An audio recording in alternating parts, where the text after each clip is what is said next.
Nagtanong ka lang ng questions, pero at the end of that interview, that probing, at the end, ang taas ngayon ng tingin niya sa'yo.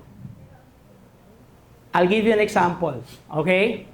Pag kayo nagpunta sa doktor, yung unang doktor, nasa labas ka pa lang, ang sabi sa'yo, huwag ka na pumasok.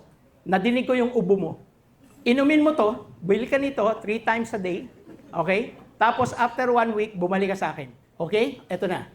Binigay sa'yo. Ikaw lumabas sa clinic niya. Nagkamot-kamot kang ganyan, di ba? Parang wala man lang nangyari doon sa 800 na consultation fee na binayad mo, di ba? Paglabas mo doon sa clinic niya, may nakita ka isa pang doctor's office. Ginawa ang pumasok ka. Pagpasok mo doon, sabi ng doktor, "Hi, hello, come in.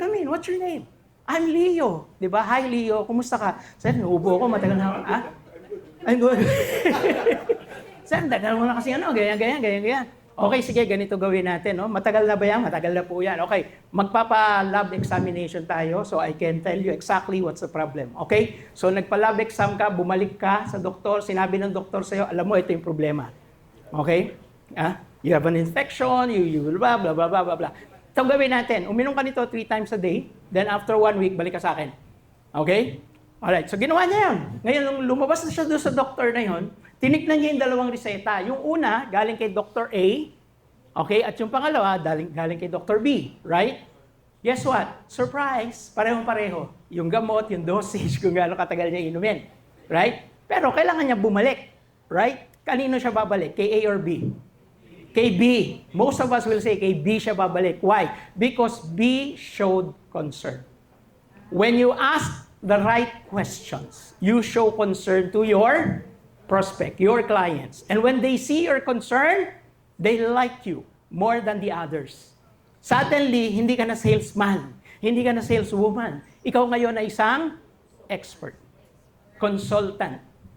Ikaw yung klase ng doktor na gusto kong balikan. Right? So that's the challenge for all of you. Diba? Okay. So once you show that sincerity because of asking the right questions, which you now know as PRO, PR for, OB for, and E for, yan. Pag nakumpleto nyo po yan, I'm telling you, you are more powerful than the next sales person.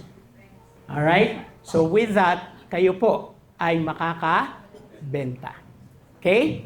So now I'm going to challenge you. So yung pong challenge ko sa inyo, use the probe model to ask the right questions. Okay? Keep on asking questions, keep on asking questions. Alam niyo, sa totoo lang, kaka-ask yun ng probing question. Hindi nyo na kailangan bentahan yung kliyente. You know why? Bibili na siya sa'yo. So you don't have to sell to them because they want to buy from you. Right? So sana po ay nakatulong ito sa inyo. Nakatulong po ba?